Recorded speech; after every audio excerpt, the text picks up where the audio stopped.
मी ते प्राध्यापक श्रीकांत नांदेडकर यांना बोलण्यासाठी आमंत्रित करते. नमस्कार. आजच्या या प्रकाशन सोहळ्याच्या अध्यक्ष माझ्या आवडत्या कवयित्री मीनाक्षीताई, आम्हाला सगळ्यांना आशीर्वाद देण्यासाठी आलेले उदयदादा लाड, या असोसिएशनचे YMCA अध्यक्ष मरियान अल्मेडा, जनपरिवार साप्ताहिकाचे संपादक आदरणीय अँड्र्यू कोलासो, या कविता संग्रहाचं प्रकाशन झालेले म्हणजे प्रकाशक जे आहे ते माझे मित्र संजय शिंदे, आणि ज्यांच्या कविता संग्रहाच्या प्रकाशनासाठी आम्ही आणि आपण सगळे एकत्र आलो आहोत त्या CCB आहे.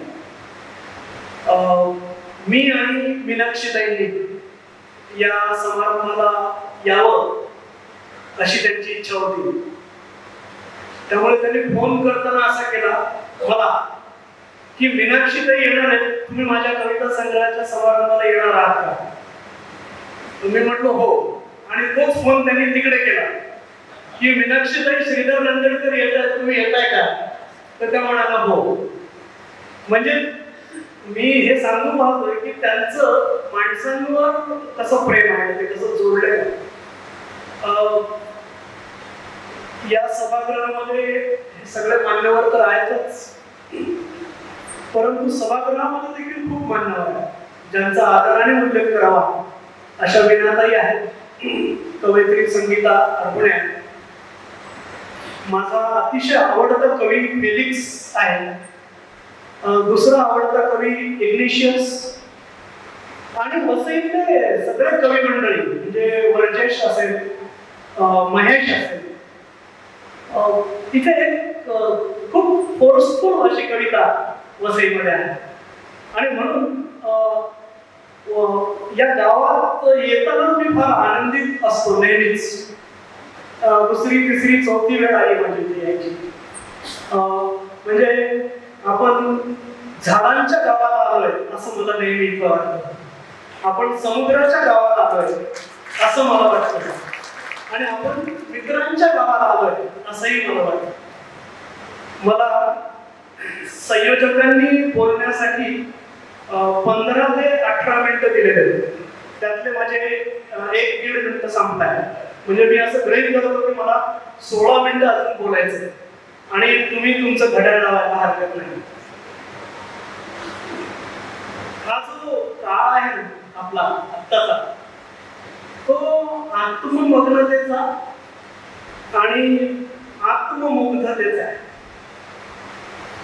म्हणजे आपलं जीवन तळहातामध्ये मावणारं जे एक छोटस यंत्र आहे त्याच्या पडद्यामध्ये आपण सगळं गुंतून गेलेलो. म्हणजे आपल्या भोवतालाच्या जगाचं आणि आपलं काही नातं आहे की नाही, ते नातं उरलंय की नाही असा प्रश्न विचारावा अशी स्थिती आहे. पण तुम्ही सगळे मात्र या स्थितीला अपवाद आहात. कारण आपल्या समाजात, आपल्या भाषेत एका कवीच्या कविता संग्रहाचं प्रकाशन होतंय, आणि त्याच्यासाठी तुम्ही एवढ्या मोठ्या संख्येने इथे आला आहात. हे एक फार आशादायी चित्र आहे, हे फार आनंददायी चित्र आहे, ही फार आनंददायी घटना आहे. आपल्या सगळ्यांच्या वतीनं मी कवी सिसिलिया कारवालो यांच्या जागीर या कविता संग्रहाचं मनापासून स्वागत करतो आणि त्यांचं मनापासून अभिनंदन करतो. आजच्या या कार्यक्रमामध्ये माझी नोंद प्रमुख वक्ता अशी केली. मी फार नम्रपणाने सांगतो, मी वक्ता नाहीये आणि प्रमुखता कवी आहे आणि मी कवितेची बाजू घेऊन रसिक आणि कवी यांच्यामध्ये एक छोटीशी सकारात्मक मध्यस्थी करायला येते आहे. तुम्हाला सिसिलिया कार्वालो यांच्या कवितेकडे वळवण्याची मी धडपड करण्यासाठी इथे आलो. कारण कवितेचं जग असं आहे की ज्यामध्ये स्पर्धा असू शकत नाही, म्हणजे असूया नाही, द्वेष नाही, मत्सर नाही. इथं आस्था आहे, इथं प्रेम आहे, इथं सहभाव आहे. खरं तर ही सगळी करुणेची यात्रा आहे. बुद्धाने आपल्याला शिकवलेली करुणा आणि येशूने आपल्याला शिकवलेली करुणा. कवी असणं म्हणजे करुणेची वाट निवडणं आणि मानवतेच्या मुक्कामी पोहोचणं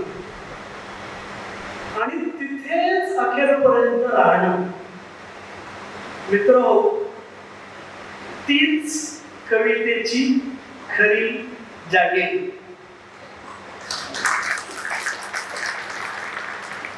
मानवतेचा गाव ही कवितेची जागे. जागीर या कविता संग्रहातल्या कविता प्रेम, साहचर्य, शांतता आणि अहिंसा या मार्गाने वाटचाल करतात. प्रसंगी सत्तेच्या आणि शोषण व्यवस्थेच्या विरोधामध्ये ती कणखरपणे ब्र देखील उच्चारते. ती राजकीय विचारसरणीची स्वतःला बांधून घेत नाही, पण कवीनं नेहमी डाव्या बाजूनी चालावं याची तिला पक्की जाणीव.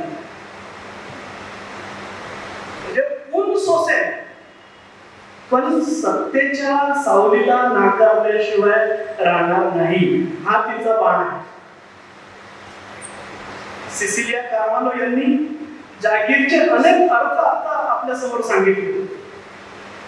म्हणजे खरं तर कष्टाच्या मोबदल्यात मिळालेली जमीन किंवा बक्षीस म्हणून मिळालेली कामासाठी जमीन, जागा, भूमी, वतन, जहां, पृथ्वी असेही सगळे अर्थ त्यांनी सांगितले.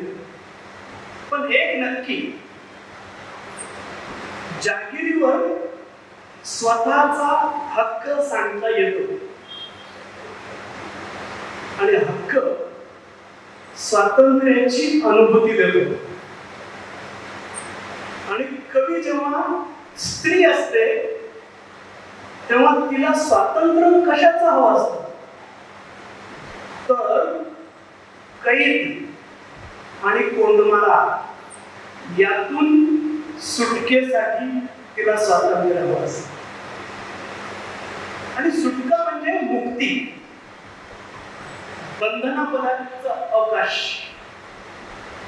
मुक्त अवकाशाची, स्वतःच्या मालकीची मुठभर जमीन असावी अशी जागीर तिला हवी असते. आणि या पुरुषसत्ताक व्यवस्थेमध्ये स्त्रीचा होणारा कोंडमारा फोडून मिळणारा मुक्त अवकाश हे तिचं स्वरूप. म्हणून या कविता संग्रहाचं जे शीर्षक आहे ते अत्यंत समर्पक पण आहे आणि ते सूचक पण आहे. ही कविता पृथ्वीच्या कक्षेत येणाऱ्या सगळ्या जीवसृष्टीबद्दल, एकूणच पृथ्वीच्या माणसानं केलेल्या विध्वंसाबद्दल तळमळून काही सांगू पाहते. म्हणजे या संग्रहाची जर अर्पण पत्रिका तुम्ही पाहिली तर या कवीची या भूमीविषयी, पृथ्वीविषयी, वसुंधरेविषयी काय भावना आहे ही समजते. त्याने अर्पण पत्रिकेमध्ये असं लिहिलंय की संवेदनशीलता, जागी ठेवून वसुंधरेचा सांभाळ करणाऱ्या सर्वांना. हे केवढं मोठं पसायदान मानतो की जी मुठभर माणसं असतील की ज्यांना ही पृथ्वी वाचवायची आहे, त्यांची बाजू घेऊन आणि त्यांच्या त्या तळमळीचा सन्मान करत तेवढ्या लोकांना ती अर्पण केली की ज्यांना ही पृथ्वी वाचवायची. वैखरी हा शब्द आहे मराठीमध्ये आणि समांतर जाणारे शब्द वाचा, वाणी. तर ही जी वाणी आहे ही ज्यांची हरवली, म्हणजे ती माणसांची असू शकते, ती पशु पक्ष्यांची असू शकते, ती स्त्रियांची असू शकते, आणि या सगळ्या वाणी हरवलेल्या प्राणी मात्रांच्या वेदनेला वाचा फोडण्याची तळमळ या कवितेमध्ये आपल्याला पाहायला. आता दुःखाला वाचा जर द्यायची तर त्याच्यासाठी शब्द लागतात आणि शब्दांची जागीर कवीला परंपरेने दिलेली असते. ते पूर्वजांनी कवीच्या झोळीत टाकलेलं दान असतं. त्या शब्दांच्या आणि भाषेच्या जोरावर कवी मुक्या जगाच्या दुःखाचा दुभाषी होतो. A poet becomes interpreter of the grief of the speechless world, like Siddhartha. म्हणजे देवदत्तांनी पक्षाची शिकार केली आणि सिद्धार्थांनी त्या पक्षाला उचलून घेतलं, त्याच्या पंखात आणि त्याच्या शरीरात रुंदलेला तो बाण हळूच काढून घेतला. त्या पक्षाच्या डोळ्यात सिद्धार्थाला जी वेदना दिसली तर ती पाहून तो म्हणाला होता की मला जीवनामध्ये मुक्या जगाच्या, मुक्या प्राण्यांच्या वेदनेचा दुभाषी व्हायचा. मला वाटतं कवी हा अशा वेदनेचा दुभाषी असतो आणि हे दुभाषी पण जागीरमध्ये अगदी तुम्हाला स्पष्टपणे पाहता येऊ शकतो. म्हणजे केवळ सिद्धार्थच नाही, येशू, महावीर, ज्ञानोबा, तुकोबा हे सगळे कवीचे दीपस्तंभ आहेत. म्हणजे कविता एका अर्थाने भाषेचं मोहर असते, म्हणजे नीटनेटकं आणि माधुर्याची अनुभूती देणार.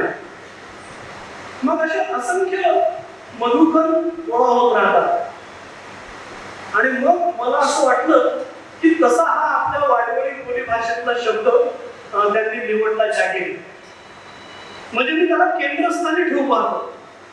मित्रांनो, सिसिलिया कार्वालो यांच्या कवितेत उमटणारे आस्था विषय सृष्टी आणि जीवनाशी घट्ट जोडलेले. चांगली कविता नेहमी निसर्ग, प्रेम, मृत्यू आणि जीवनेच्छा यांच्याशी नातं सांगते. नदी, चिमण्या, माती, गंगा, दाणे, झाड, रुजवा ही सगळी त्यांच्या कविता संग्रहातल्या कवितांची शीर्षक आहेत. आणि मी म्हणतो चांगला कवी निसर्गाशी नातं ठेवतो, याचा हा पुरावा. म्हणजे या सगळ्या शीर्षकांवरून देखील आपल्याला हे लक्षात येतं. एक आणखी शीर्षक आहे कॉफी ते कफन. याच्यावरून आणि कोरोना काळामध्ये लिहिलेल्या कवितांवरून आपल्या असं लक्षात येतं की ही कवयित्री मृत्यूची अत्यंत व्याकुळ करणारी जाणीव या संग्रहातून आपल्या समोर ठेवून आहे. आजीची पेटी असं शीर्षक असलेली कविता आहे. काय उत्कट प्रेम त्या कवितेमध्ये आपल्याला पाहायला मिळतं. आणि त्या आजीची आणि या नातीची जी रिलेशनशिप आपल्याला तिथे दिसते. म्हणजे आता फेलिक्स देखील नात्यांच्या अतिशय सुंदर कविता लिहिली. त्याने आजोबावर लिहिलेली कविता अतिशय अप्रतिम. म्हणजे कवितेचं बलस्थान काय असतं तर रिलेशनशिप आणि त्या रिलेशनशिपची तुमची असणारी इन्व्हॉल्वमेंट. तर ती पण ह्या कविता संग्रहामध्ये मला फार स्ट्रॉंगली जाणवली. बहर ही जी कविता आहे त्याच्यामधून तीव्र जीवन इच्छा व्यक्त होते. आता काही कवितांमधून तर प्रस्थापित ही जी सत्ता आहे तर तिच्या विरोधातला पण एक आक्रमक स्वर मला वाचायला मिळाला. म्हणजे स्त्रीच्या दुःखाचे असंख्य कंगोरे तुम्हाला या संग्रहामध्ये वाचायला मिळतात. म्हणजे आधुनिकतेनं नैसर्गिक पर्यावरणावर जो भयानक आघात केलाय त्या आघाताचं दुःख या संपूर्ण कविता संग्रहामध्ये आपल्याला पुन्हा पुन्हा वाचायला. म्हणजे या संग्रहामध्ये काळाचं भान आणि भाषेचं भान, ज्याला आपण काळ भान आणि भाषा भान असं म्हणतो, हे फार तीव्रतेने आपल्या समोर येतं. म्हणजे आणि मला आणखी असंही वाटतं की या संपूर्ण संग्रहाचं जे मुख्य सूत्र आहे तर ते म्हणजे भूमीची होणारी हानी, भूमीची होणारी हेळसांड आणि भूमीची होणारी परवड. ह्या गोष्टींनी व्यथित झालेलं कवीचं मन असंख्य कविता त्या संदर्भाने. खरं तर कवितेचा जन्म जो आहे तो कुठला ना कुठला भयंकर आजकावस्थेशिवाय होत नाही. आणि सगळ्यात मोठा आजका जर कुठला असेल तर तो तुमची भूमी सुटणं.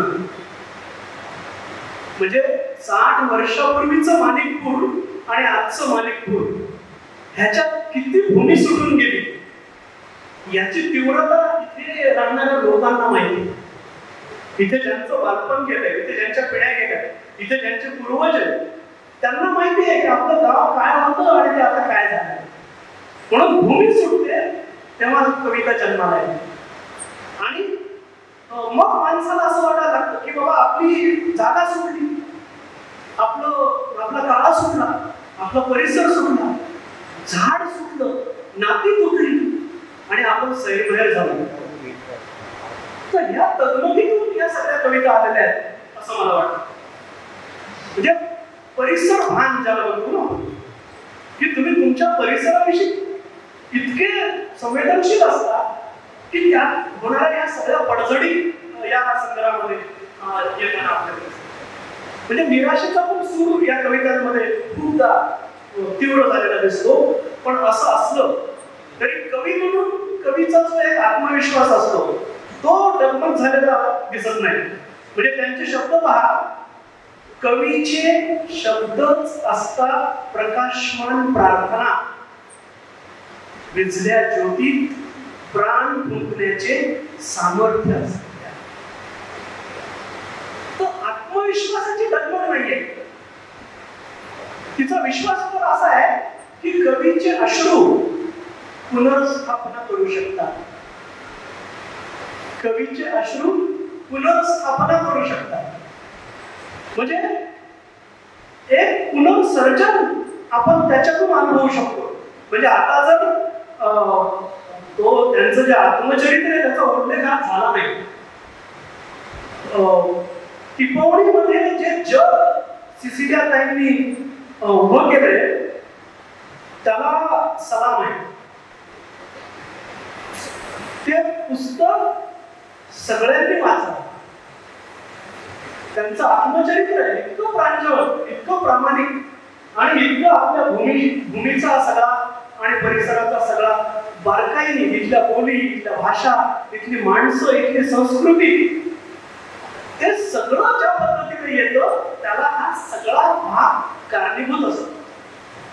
आणि आश्चर्यकारकरित्या टॅबूच नाकारणारी, वर्तुळ भेदण्याचं धाडस असणारी आणि कर्तृत्वाची शक्ती प्रज्वलित करणारी अशी ही कवयित्री आहे.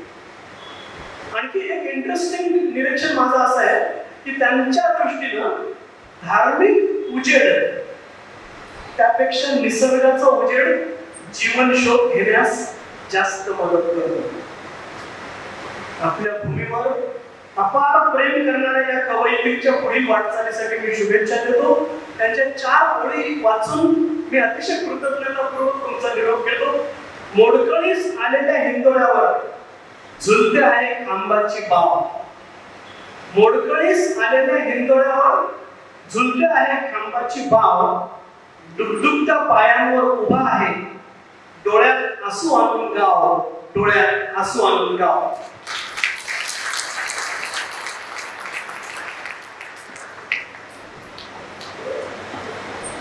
धन्यवाद दातेकर सर. आपल्या सभागृहामध्ये लेखक सॅमी परेरा इथे उपस्थित आहेत. त्यांचा इथे पुष्प देऊन स्वागत करण्याची मी इथे विनंती करते. लेखक सॅमी परेरा.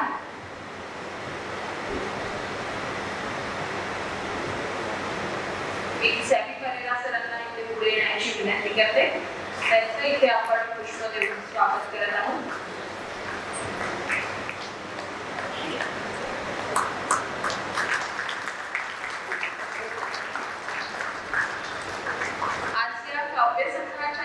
मला वाटतंय की एक छान मैफलच इथे जोडून आलेली आहे. विविध क्षेत्रातील मान्यवर कवी लेखक यांची मांदी अडीच आज आपल्याला या सभागृहात दिसून येते. मग सगळ्यांना आवर्जून मला एक गोष्ट सांगायची आहे की जागीर हा काव्यसंग्रह त्याची मूळ मूल्य जे आहे ते 250 रुपये आहे आणि या सवलतीच्या दरात आपल्या सगळ्यांना तो 200 रुपयांमध्ये उपलब्ध आहे. तेव्हा आवर्जून आपण सगळ्यांनी हा काव्यसंग्रह द्यावा आणि सिद्या मॅडमना आपली प्रतिक्रिया कळवावी. मला वाटतं वाचकाने दिलेली ही प्रतिक्रिया हा लेखकासाठी खूप मोठा अनमोल ठेवा असतो आणि तो तुम्ही त्यांना या निमित्ताने बहाल करावा असं मी आपल्या सगळ्यांनाच आवाहन करते.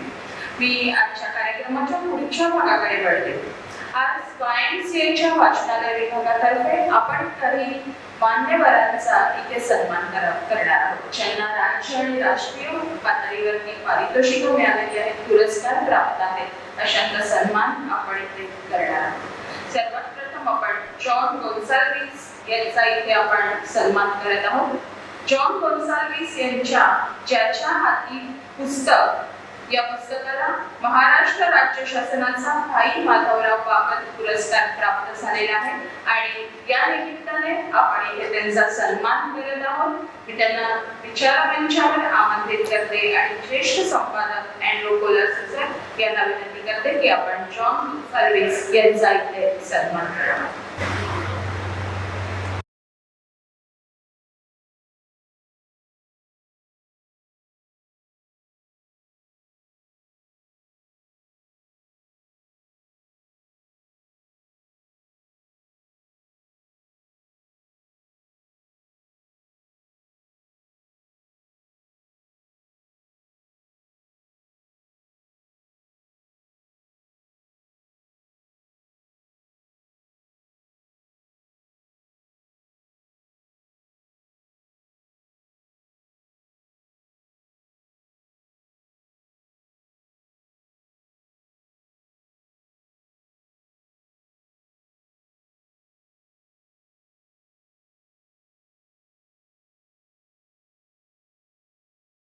मी प्राध्यापक श्रीधर नांदेडकर यांना विनंती करते की आपण सुजाता पुस्कानो यांचा इथे सन्मान जेरी लुईस परेरा यांच्याकडे सुपूर्द करावा.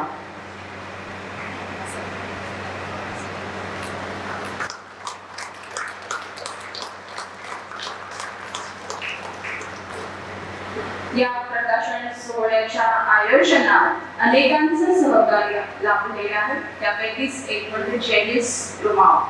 ही भाषाशास्त्राची विद्यार्थिनी असून एका शाळेत फ्रेंच शिकवतात. आजच्या कार्यक्रमाची सुंदर निमंत्रण पत्रिका फलक जेनिसने बनवलेला आहे. मी डॉक्टर मीनाक्षी पाटील यांना विनंती करते की आपण जेनिस रुमाव हिचा या ठिकाणी सत्कार करावा. हिचा इथे या ठिकाणी सत्कार होत आहे. खूप अभिनंदन. आजच्या प्रकाशन सोहळ्याला अनेक वृत्तपत्रांनी प्रसिद्धी दिलेली आहे. त्याचबरोबर जागर मराठीचे संतोष कुमार गायकवाड यांनी आपल्या वाहिनीच्या माध्यमातून हा कार्यक्रम संपूर्ण वसईकरांपर्यंत आणि महाराष्ट्रावर पोहोचवला. त्यांचा इथे सन्मान आपण करणार आहोत. प्राध्यापक श्रीधर नांदेडकर यांना मी विनंती करते की त्यांनी त्यांचा इथे सत्कार करावा. एक सिसिलिया मॅडमनी जोड दिलेली कारण त्यांच्याकडे अनेक प्रतिक्रिया आलेल्या जगभरातून आलेल्या आहेत. जागर मराठीच्या माध्यमातून हा कार्यक्रम त्यांनी जगभर पोहोचवलेला आहे. मनापासून आपले आभार. धन्यवाद सर. सर्व सन्मानार्थींचं पुन्हा एकदा अभिनंदन. आज सभागृहामध्ये निवृत्त सहाय्यक पोलीस आयुक्त रामकृष्ण रेंगुंतीवार उपस्थित आहेत.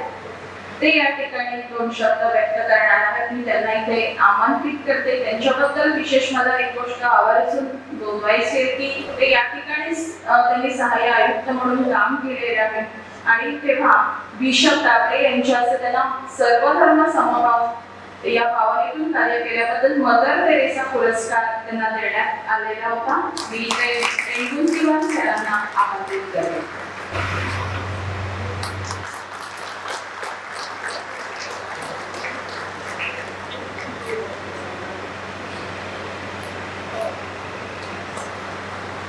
नमस्कार. व्यासपीठावरील मान्यवर पाटील मॅडम, उदय दादा आणि मी इथं नोकरी केल्यामुळे कोल्हास साहेब आणि अलमेडा साहेब, मी यांच्या घरातला माणूस असल्यामुळे मी जास्त नाव घेऊ देते. त्यांचे परिचय नाव घेते. माझे गावचे कवी नांदेडकर आज खरं म्हणजे या जागीर प्रकाशनामध्ये प्रकाशक ज्यांनी व्याख्या केलेली आहे तसेच मॅडमनी पण जागीरची व्याख्या केलेली आहे. इथं सगळ्या रसिकांना ते आणि इथल्या गाववाल्यांना सिसिलिया मॅडम बद्दलच्या साहित्याबद्दलची माहिती आहे. अजून एक आमचा त्यांचा जो माहिती नाही ते सांगण्यासाठी मी लोक आहे. सर्वप्रथम सिसिलिया यांच्या जागीर या कविता संग्रह आज प्रकाशित आहे. त्या निमित्ताने मनपूर्वक अभिनंदन व त्यासाठी माझ्या पोलीस सेवा काळातील वसई पोलीस व माणिकपूर पोलीस ठाणे माझा डॉक्टर मॅडम सिसिलियाशी ऋणानुबंध 2001 पासून. आपण यांना साहित्य कामावर राज्य पुरस्कार त्याला मिळाला आहे. साहित्याचा गौरव आहे, कवयित्री आहे म्हणून ओळखता.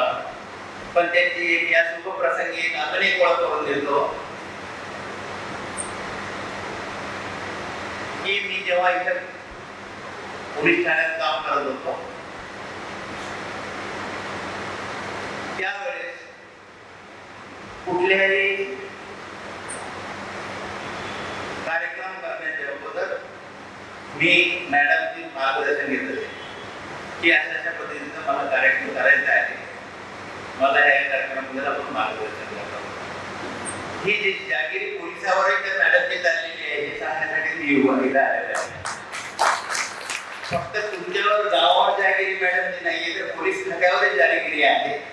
मी इथून गेल्यावर मीच काय पण पोलीस आयुक्तापर्यंत माझ्यापेक्षा वरिष्ठ उच्च दर्जाचे अधिकारी मार्गदर्शन घ्यायला मॅडमकडे यायचे. कारण पोलीस हा सुद्धा समाजातला एक मानवच आहे. आम्हालाही तसं कर्तव्य पोलीस म्हणजे त्याचं काय काउंट धरलं जात नाही समाजात, तसं नाहीये. तसं आमच्यातही काही मानवी कवी मनाचे साहित्यिक मनाचे लोक असतात. ते मॅडमला येऊन सांगतात की मॅडम कविता केली बघून सांगायचं करेक्शन करत होते. आता पोलिसाची कविता मॅडमने काय बघावी पण बघत होते. ही एक सामाजिक बांधिलकी. जसं प्रकाशकांनी जागीरी सांगितली, जिथं जागीरदारी सांगतो पोलिसावर पण त्याची जागीरदारी चालत होती, आतापर्यंत चालत आहे. आता मला वाटतं गेल्या वर्षी एका मोठ्या दर्जाच्या अधिकाऱ्यांनी कोणत्याही आत्मचरित्र किंवा काहीतरी लेखन करायचं होतं. मला वाटते 2 ते 2.5 तास मॅडमने त्यांच्यासाठी दिले. त्या लेखनाचं मार्गदर्शन म्हणजे खऱ्या अर्थाने जागीरदारी तुमच्यावर नसून पोलिसावर वरच्या अधिकाऱ्यापर्यंत आहे हे मला इथं सांगायचं. मी जेव्हा इथं कार्यक्रम सर्वधर्म समभाव या कार्यक्रम राबवताना शांतता कमिटीच्या ह्याच्यातून माध्यमातून काही उपक्रम घे की ते मंडळ धार्मिक मंडळ कार्यक्रम करतात, आराध दाखवतात किंवा आपण प्रेक्षकांच्या जेव्हा आपण ते बघतो आरासाठी सामाजिक असे असलेला जो मकर असेल किंवा जो आराध असेल किंवा सामाजिक कार्य करणारे जे सामाजिक मंडळ आहेत त्यांना शांतता कमिटीच्या वतीने ते परीक्षण करणार आणि ते जाऊन परीक्षण करून याचे सामाजिक कार्य ह्या अनुषंगानं या मंडळाच्या वतीने जे मेसेज देतात समाजाला ते त्यांनी परीक्षण करायचं. त्या मंडळावर मॅडम होत्या. अशा पद्धतीनं सर्व धर्माचे सर्व सामाजिक कार्यक्रम सर्व धर्माचे करत असताना मॅडमला त्याच्यावर दुसरं जेव्हा एक कार्यक्रम व्हायचे तर त्यांना बक्षीस द्यावं लागलं. पारितोषिक त्याचे होती त्यांना उत्तेजनार्थ बक्षीस दिल्याशिवाय ते कार्यक्रम आम्ही कवी संमेलन आयोजन करू. त्या अनुषंगाने महाराष्ट्रातील बरेच रामदास फुटाणे सर आहेत किंवा अरुण म्हात्रे सर या जिल्ह्यातले बरेच अंबेजोगाईवर काही कवी असे कवी करून कवी संमेलन करून त्या निमित्ताने ते सामाजिक कार्य करणारे मंडळ त्यांना उत्तेजनार्थ बक्षीस हे काम मॅडम सिसिलिया गावावर हे बघत होते. म्हणजे जागेरी खऱ्या अर्थानं पोलीस खात्यावर त्यांनी चालवलेली आहे.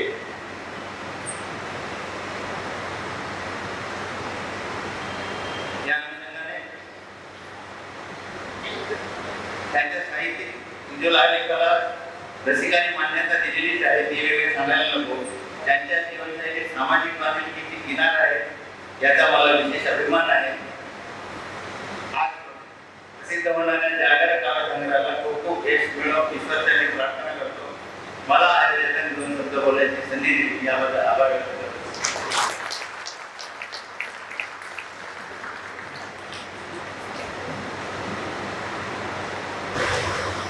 आपल्यामध्ये उपस्थित असलेले संतोष कुमार गायकवाड यांच्या मगाशी आपण सन्मान केला आणि पत्रकार अनिलराज रोकडे इथे सिसिलिया मॅडमना शुभेच्छा देत आहेत. त्यांनी एक स्मृती भेट ते त्यांना या ठिकाणी केलं. सर्वांना नमस्कार. जागर मराठी चॅनलवर येत्या 23 एप्रिल जागतिक दिन पुस्तक दिनानिमित्त डॉक्टर सिसिलिया कार्वेलो यांच्या साहित्य प्रवासावर मुलाखत प्रसारित होणार आहे. तर नक्कीच तुम्ही चॅनलवर पहा आणि पुस्तक प्रकाशनाची सोहळ्यासंदर्भात केलेली मुलाखत ती जगभर पाहिली गेली. त्याबद्दल मॅडमचे आभार आणि खूप खूप शुभेच्छा. धन्यवाद.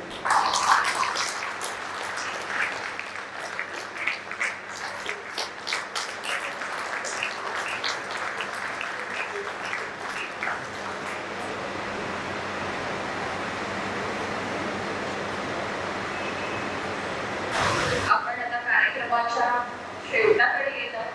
विचारा मंचावरील अतिशय प्रफुल्लित असा व्यक्तिगत म्हणजे आजच्या प्रकाशन सोहळ्याच्या अध्यक्ष डॉक्टर मीनाक्षी पाटील यांना मी बोलण्याची विनंती करते. मला सिसिलिया ताईंची फक्त आभार मानायचे की त्यांनी मला वसईमध्ये येऊन मला ही संधी दिली. या कार्यक्रमाला उपस्थित राहण्याची. आधी तर त्यांचं अभिनंदन करतो मी काही वक्ता नाही, मला भाषण करता येत नाही. मी चार गोष्टी बोलतो. पहिली गोष्ट म्हणजे मी कुठल्या पक्षाचा नाही, पक्ष मानत नाही, जात मानत नाही. थोडक्यात त्यावेळी तुम्हाला माझी माहिती सांगायचा प्रयत्न करतो की मी कुठच्या धर्माचा नाही, मी कुठच्या जातीचा नाही. मला फक्त माणूस आणि माणूस हा जात ही जात आणि हा धर्म एवढं माहिती. अगदी चर्चमध्ये आलो, मी सगळ्या चर्चमध्ये जातो, देवळात वगैरे फार कमी राहतो, पण जिथे एक देवळात जातो मी पवईच्या, तिथे कुठली आरडाओरडा नसतो, कुठला काही नाही, भेद नाही, अमुक नाही, तमुक नाही, काय शांत जाऊन बसायचं. तुम्हाला मंत्रोच्चार करायला सुद्धा अलाउड नाही, अशी शांत जागा आहे ती. तिथे जाऊन बसतो 5 मिनिटं 10 मिनिटं, तेव्हा मला मनशांती वगैरे केला आणि बघत. आणि धर्म वगैरे त्या बाबतीमध्ये आमच्याकडे अंध कवी होता, त्यांनी थोडक्यातच माहिती सांगितली होती धर्माची 2 ओळी. धर्म सारे माणसांचे आरसे, धर्म सारे माणसांचे आरसे, आरशाची काच निर्मळ आहे. धर्म सारे माणसांचे आरसे, आरशाची काच निर्मळ आहे. आणि मला माझ्या वाचनात मला सगळ्या संतांमध्ये असे बरेच संत आहेत, पण 2 माणसांबद्दल प्रचंड प्रेम आहे. ते म्हणजे एक जीसस क्राइस्ट आणि दुसरे ज्ञानेश्वर ज्ञानोबा. ज्ञानोबांनी आपल्या गीतेच्या शेवटी फसायला जे सांगितलंय की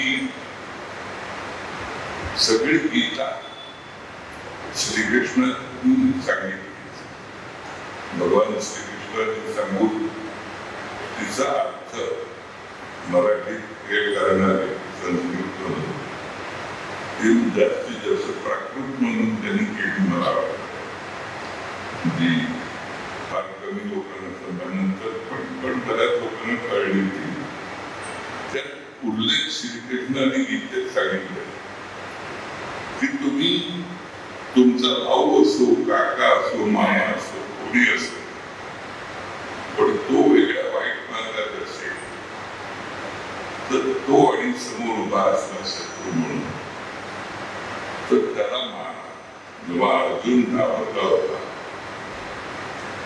की तो धनुष्य उतरायला तयार नव्हता हे सांगितलं. पण ज्ञानेश्वरांनी कलांची व्यंकटी सांडोते सत्कर्मी वृत्ती वाढव भूता परस्परे जडो मैत्र जीवाची ह्या 4 ओळी सांगितल्या. त्याच्यामुळेच ज्ञानेश्वरांवर प्रेम बसलं. आणि जीसस त्यांनी शेवटी जेव्हा त्यांना क्रुसिफाय केलं तर अशा वेळेस त्या माणसाने सांगितलं, त्या म्हणजे एका संतांनी सांगितलं, महान संतांनी सांगितलं की देवा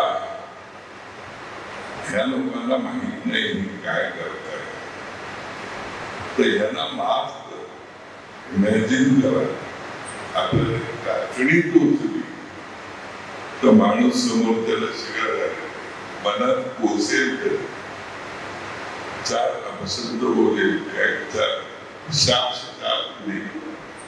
पण ह्या माणसाच्या शरीरात एक टिका ठोकत असताना हा देवाकडे प्रार्थना करत होता. असा थोर संत जगात नाही. नमस्कार, धन्यवाद.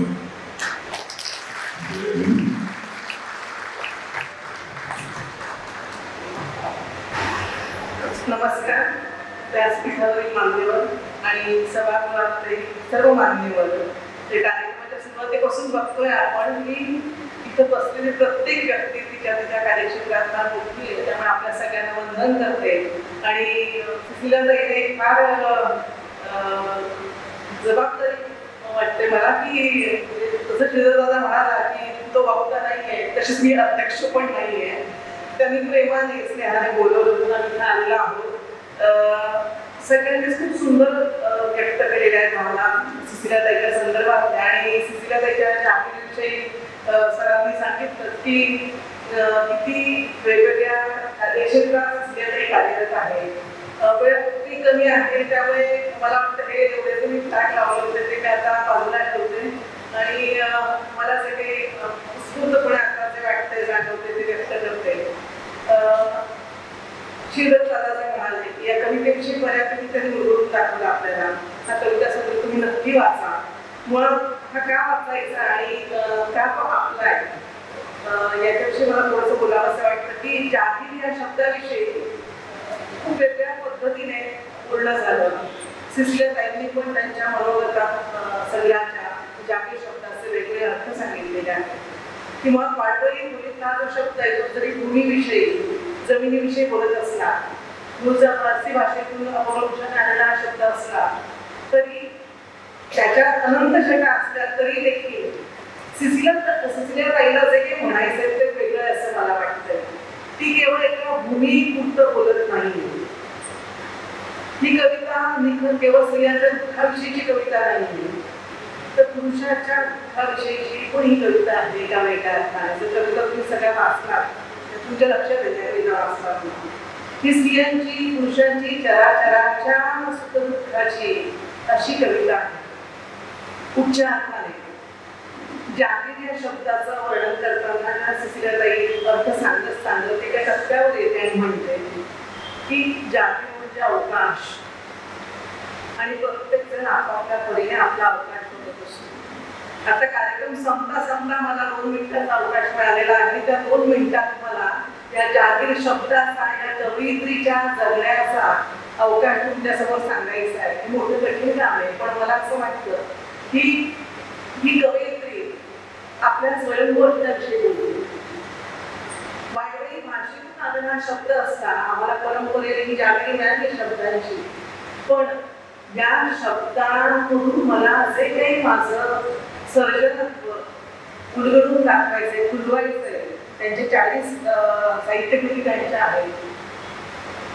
हा जो सगळा शब्दसंभार आहे, या शब्दसंभाराविषयी, त्यातल्या जबाबदारीविषयी, त्यातल्या प्रेमाविषयी, त्यातल्या जाणीवांविषयी अनेक स्तरांवरचं भाष्य ही कविता करते.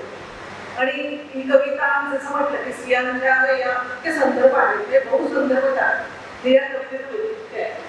किती संदर्भ असावे म्हणजे ही कविता सीतेविषयी बोलते. आपण जागीर, भूमी, वतन, जहां जसे म्हणतोय, पहिल्याच कवितेत शबरीचा उल्लेख आलेला आहे.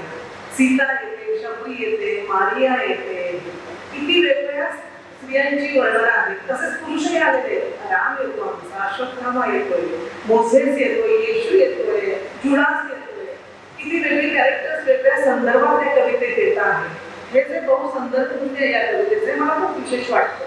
आणि पुन्हा ही कविता मातीत उमललेली, मातीत मिसळण्याची एक सर्जन प्रक्रिया उलगडून दाखवणारी कविता आहे.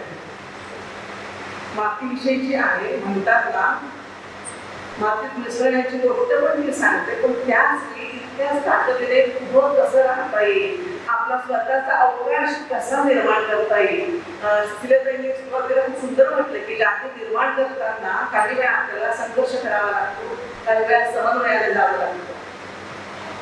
संघर्षातूनही तुम्हाला जाती मिळवता येते, समन्वयातून मिळवता येते. पण मला त्याच्या पुढे जाऊन असं वाटतं की सुशीलाताईंचा सगळा जो काव्य प्रवास हा एकच साहित्य प्रवास, या मोठ्या विशाल अशा साहित्य अवकाशामध्ये स्वतःची जागृती निर्माण करणारा, स्वतःची स्पेस, स्वतःचा अवकाश उघडणारा हा जो प्रवास आहे हा अद्भुत आहे. ते कविता वाचताना सतत जाणवत का एक संवेदनशील मन जे आहे ते कोरोना काळाविषयी बोलतं, ते सध्याच्या वास्तवाविषयी बोलतं, तर एकूणच विश्वास अर्थ त्याच्यामध्ये प्रगत होतं आणि ते ज्या पद्धतीने ज्या परीने उघडत जातं हे असं अर्थ या कवितेत पाहायला मिळतं. जाहीर शब्दाविषयी खूप फिरून आपण येतो. मला याची चाफा कविता इथे आठवते की हे विश्वाचे अंगण आम्हा गेले हो अंगण. आपल्या सगळ्यांना विश्वाचा अवकाश असा मोकळा मिळालेला आहे. आपण आपल्याला मिळालेल्या जागेचं, आपल्याला मिळालेल्या अवकाशाचं काय करतो याच्यावर आपलं असणं आणि आपली खरी जागे अवलंबून असते. परंपरेचा आम्हाला मातीचा तुकडा, नोकरीचा तुकडा, असे जे काय मिळालं नसतं आपल्याला, पण या मिळालेल्याचं आपण काय करतो त्याला किती विस्तारतो, हा विस्तार इथं बघायला मिळतोय. आणि हा विस्तार इथल्या पुरताच मर्यादित नाहीये, तर त्यांच्या साहित्याने, त्यांच्या कवितेने त्यांनी इतकी माणसं जोडलेली आहेत. हे अद्भुत आहे, सगळं खूप सुंदर आहे. वेळेची मर्यादा आहे, त्याच्यामुळे अधिक काही बोलत नाही. परत ते सुटलं असेल, पण अवकाश असा विस्तारणारा असतो, अवकाशाला मर्यादा नाही आहे. तुम्ही जितकं बोलाल तर ते विस्तारत जाणार आहे आणि तो विस्तार आपल्याला आवडावाही लागतो. तर अध्यक्ष या नात्याने मी समारोपाकडे येते, मनापासून शुभेच्छा देते सुशीलाताई. तुम्ही आम्हाला संधी दिली. म्हणजे जागीरदार लोकांना बक्षिसं वगैरे देतात जमिनीची, तर काही माणसं आपल्या कृतीतून वेगळ्या पद्धतीने आपल्या संवादी समविचारी लोकांना प्रोत्साहन देत असतात, मिळत असतात. त्यांनी जर सुरुवातीला म्हटलं की संजयला त्यांनी कविता संग्रह प्रकाशित करायला दिला, त्यांना काय म्हणून प्रकाशित मिळाला नसता का, मिळाला असता. पण संजयकडचं काम जे बघितलं, मला आता इकडे संजयच्या निमित्ताने या पुस्तकाकडे यावंसं वाटतं की अप्रतिम ऐवज आहे. खूप सुंदर काम केले संजय आणि मुखपृष्ठ पण अप्रतिम आहे. अनवर हुसेन आजचे फार मोठे चित्रकार, या पुस्तकाचं मुखपृष्ठ पण एका असीम प्रदेशाविषयी, एका फार मोठ्या अवकाशाविषयी बोलतं. आणि मला एक जाता जाता तसं सांगावं असं वाटतं की मी चित्र पण काढते म्हणून, की बऱ्याचदा अनेक पुस्तकांचे मुखपृष्ठ जे असतात आणि त्याचं शीर्षक असतं ते उपलं वाटतं बऱ्याचदा, ते मला खूप जाणवतं. या पुस्तकाचं मुखपृष्ठ आणि कवितेचं, कविता संग्रहाचं शीर्षक अगदी एकरूप झाल्यासारखं, एका लईत वावरतंय, एका वेगळ्या अवकाशात घेऊन जातं. त्यामुळे सुरुवातीपासून शेवटच्या कवितेपर्यंत तुम्ही जर ती चवीचवीने वाचत जाल तर एका असीम अवकाशात तुम्ही अगदी विहार कराल असं मला वाटतं. फार अलंकारिक होतंय, पण थांबते इथंच थांबलं पाहिजे. मनापासून शुभेच्छा. आणि बाहेर पेपर आणि ही जागा पण खूप आवडली. म्हणजे मी वाढवत नाही माझं, 18-37 झाले, मी मोजून 4 मिनिटं बोललेले आहे, पण ही वास्तू पण सुंदर आहे. परत नैनितालला जाऊन आले, तिथलं चर्च पाहिलं, खूप सुंदर आहे. तोच मला एक आनंद मिळाला. तर असं सुंदर कार्यक्रम घेत राहा. या निमित्ताने सर्जन घडतं, विसरण घडतं. हे तुम्ही तुमच्या सगळ्या जलपरिवारातल्या सगळ्यांचे सत्कार केले. साहित्यिक उपक्रमातून देखील एक वेगळं विसरण घडत राहील आणि एक आनंद मिळत राहील. इथं माझे बरेचसे मित्रमैत्री आलेले आहेत. असे उत्तम उत्तम कार्यक्रम आयएसएमध्ये होत राहतो अशा शुभेच्छा देते. आणि पुनश्च माझ्या आवडत्या प्रिय सुशीलाताईच्या या संग्रहाला अभिनंदन करते, तिच्या शुभेच्छा देते. सगळ्यांचे मनापासून आभार मानते. धन्यवाद.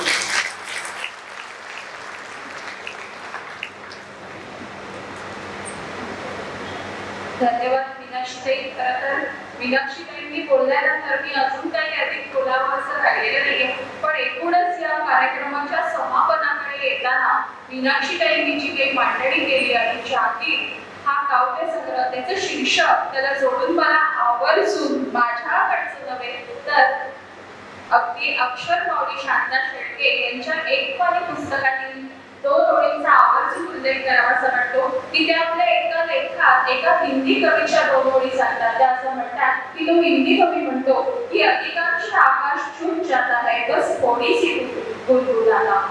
मला वाटतं सिसिलिया ताईंचं एक भलं मोठं अवकाश आहे, भलं मोठं आकाश आहे आणि त्यातलं जे काही त्यांना पकडता आलं ते जागीरमध्ये व्यक्त झालं आणि अजूनही बरंच काही सुटलेलं आहे ते त्यांच्या पुढच्या अनेक साहित्य संपदेतून व्यक्त होतील. आणि 40 पुस्तकं, 41 पुस्तकं प्रकाशित झालेली आहे आणि सुवर्ण योग लवकरच साधना जाईल अशा आपण त्यांना शुभेच्छा देऊया. आणि मी या ठिकाणी आभार मानण्यासाठी डॉमिनिका कोलासो यांना आमंत्रित करते. आदरणीय अध्यक्ष महोदय, विचार मंचावरील मान्यवर, विविध क्षेत्रातील सन्माननीय आणि उपस्थित साहित्यप्रेमी, आयोजक YMCA च्या वतीने आभार मानण्यासाठी मी येथे उभे आहे. अतिशय देखणा झालेला आहे.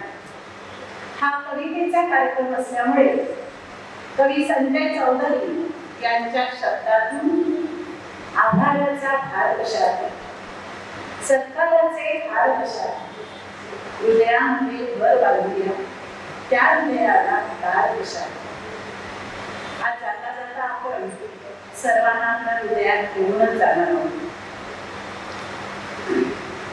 आजच्या कार्यक्रमाचे अध्यक्ष डॉक्टर मीनाक्षी पाटील अनेक कामात व्यस्त असून आपल्या विनंतीला मान देऊन त्यांनी अध्यक्षस्थान स्वीकारले व आपल्या अध्यक्षीय भाषणातून कवितेचे वेगवेगळे संदर्भ उलगडून दाखवले.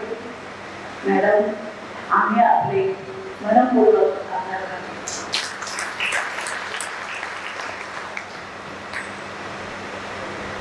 आजच्या कार्यक्रमाचे प्रमुख वक्ता कवी प्राध्यापक श्रीधर नांदेडकर सर, आपण जागीर काव्यसंग्रहाचे रसग्रहणात्मक कवितेतील बलस्थाने आणि नाती आम्हाला उलगडून दाखवली. सर, आम्ही आपले मनपूर्वक आभार मानतो. प्रकाशक कवी संजय शिंदे आणि त्यांचा मित्र परिवार या 8 जणांनी कवितेच्या प्रेमापोटी एकत्र येऊन अष्टबंध प्रकाशन सुरू केले. या अष्टबंध परिवाराचे मनपूर्वक आभार. पारदर्शी व्यक्तिमत्व असलेले, माणूस आणि माणुसकी हा धर्म मानणारे उद्योगपती सन्माननीय उदयदादा लाड, साहित्य प्रेमापोटी आपल्या कार्यक्रमासाठी आवर्जून उपस्थित राहिले. तसेच जनपरिवाराचे संपादक व साहित्य जल्लोषचे अध्यक्ष सन्माननीय अँड्रू गुलासो, अत्यंत शांत व मन मिळवून निर्मळ स्वभावाची अशी ही वडीलधारी माणसे आज आपल्यामध्ये आहेत. त्यांची उपस्थिती आपणास आश्वस्त करणारी आहे. त्यांचे मनापासून आभार. उत्तम उदात्त विचाराने प्रेरित असे कार्यक्रम घडवून आणणारे YMCAचे अध्यक्ष मर्या आणि त्यांचे संचालक मंडळ यांनी आयोजनाची जबाबदारी स्वीकारली व त्यांच्या इच्छाशक्तीने व सहकार्याने आजचा कार्यक्रम अतिशय यशस्वीपणे संपन्न झाला. त्याबद्दल अध्यक्षांचे आणि आयोजकांचे आभार.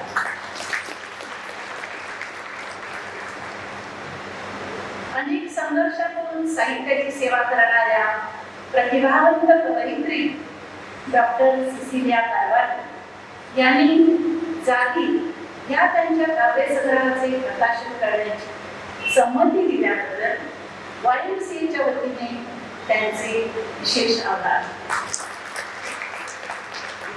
राज्य पुरस्कार विजेते डॉक्टर सिसिलिया कारवार व जॉर्ज विल्सन्स, कोकण मराठी साहित्य परिषद पुरस्कार विजेते फादर डॉक्टर टोनी जॉर्ज, राष्ट्र पुरस्कार विजेती आरोग्य सेविका सुजाता पुस्कानी, त्यांचा सत्कार स्वीकारणाऱ्या जेरी लुईस परेरा, तसेच फलक तयार करणाऱ्या जेनी सुमा, आपल्या कार्यक्रमाचा व्हिडिओ ज्यांनी तयार केला व प्रसिद्धी दिली ते पत्रकार संतोष गायकवाड, या सर्वांनी सत्कारासाठी संमती देऊन उपस्थित राहिले. या सर्वांचे मनापासून आभार. व्हिडिओग्राफर व फोटोग्राफर महेश खत्री यांचे आभार. आपल्या दमदार आवाजात सुसूत्रपणे प्रभावी सूत्रसंचालन करणारी निवेदक अश्विनी भोई यांचे मनपूर्वक आभार. पोलीस निरीक्षक सन्माननीय रेंगुंटीवार साहेबांचे आभार. कार्यक्रमासाठी उपस्थित सर्व मान्यवरांचे व श्रोतृ वर्गांचे मनापासून आभार. आपण आलात म्हणूनच कार्यक्रम यशस्वी झाला. या कार्यक्रमासाठी अनेकांचे आभार लागलेले आहेत. कार्यकर्त्यांनी खूप मेहनत घेतली आहे, त्यांचे विशेष आभार. प्रत्यक्ष व अप्रत्यक्ष सहकार्य करणाऱ्यांचे व अनावधानाने कुणाचे आधार मानायचे राहून गेले असतील तर त्या सर्वांचे आभार. आणि आयोजक स्वयंसेवी मला आभार मानण्याची संधी दिल्याबद्दल स्वयंसेवेच्या आयोजकांचे मनापासून आभार. धन्यवाद. प्रकाशन सोहळ्याचा कार्यक्रम इथेच संपलेला आहे. पुनश्च आपल्या सगळ्यांचे आभार. आणि पुस्तक विक्री बाहेर आहे. जागृत हा काव्यसंग्रह आज मला 200 रुपये मूल्य या सवलतीच्या घरात उपलब्ध आहे. धन्यवाद.